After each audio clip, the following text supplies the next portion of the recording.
মই তোমাক এটা প্ৰশ্ন সুধিব বিচাৰিছোঁ। শেষবাৰৰ বাবে কেতিয়া তুমি নিজৰ মনৰ কথা শুনিছিলা? আনৰ কথা নহয়, পৰিয়ালৰ কথা নহয়, সমাজে কি ক'ব সেইটোও নহয়, তোমাৰ মনৰ কথা। বহু মহিলাৰ জীৱন একেই ধৰণে পাৰ হয়।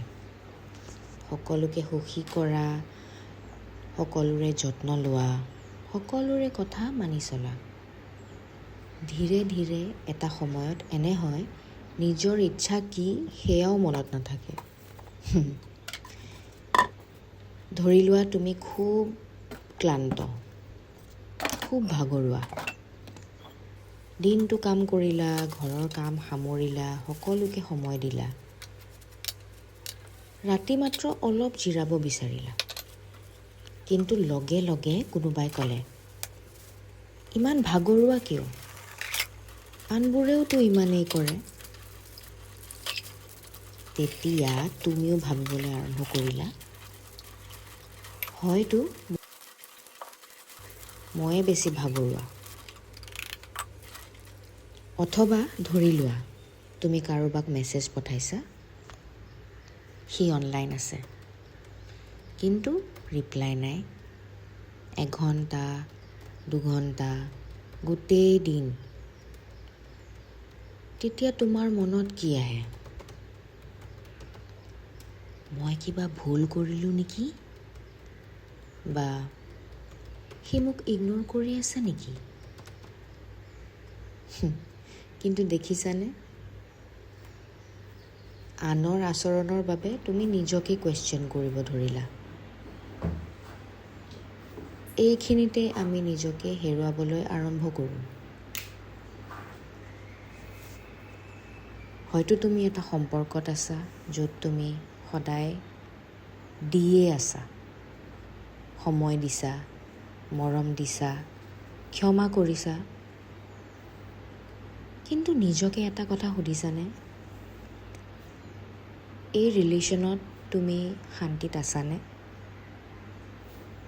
নে কেৱল এৰি যোৱাৰ ভয় খাই আছা?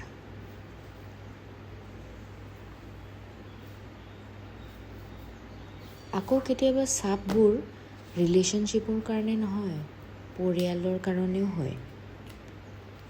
বিয়া কেতিয়া? ইমান বাচি থাকিলে নহ'ব। সকলোৰে দৰে চলিলেই সহজ হয়, এইবোৰ কথা। বাৰে বাৰে এনেকুৱা কথা শুনি শুনি বহু সময়ত আমি নিজৰ ইচ্ছাটোৱেই সন্দেহ কৰিবলৈ ধৰোঁ। এইটো বুজাটো খুব ইম্পৰ্টেণ্ট। ভালপোৱা আৰু নিৰ্ভৰশীলতা একে কথা নহয়। Love and dependency are not the same things. কাৰোবাক ভাল পাব পাৰা, কিন্তু তেওঁৰ অবিহনে নিজকে শূন্য অনুভৱ কৰিলে সেইটো মৰম নহয়।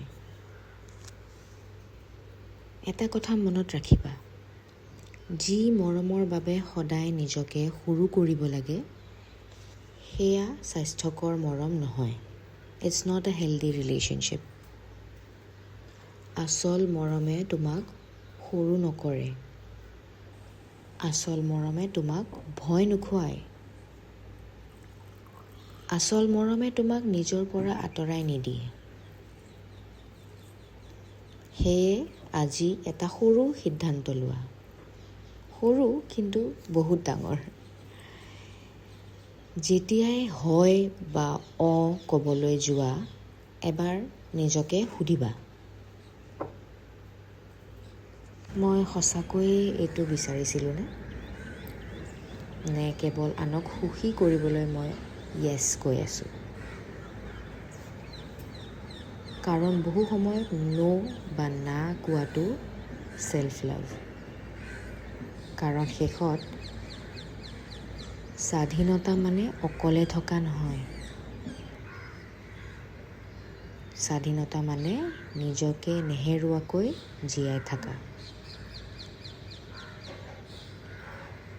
আৰু আজিৰ কথাৰ মূল শিক্ষা, যিদিনা তুমি নিজকে বাছি ল'বা সেইদিনাই তোমাৰ জীৱন সলনি হ'ব।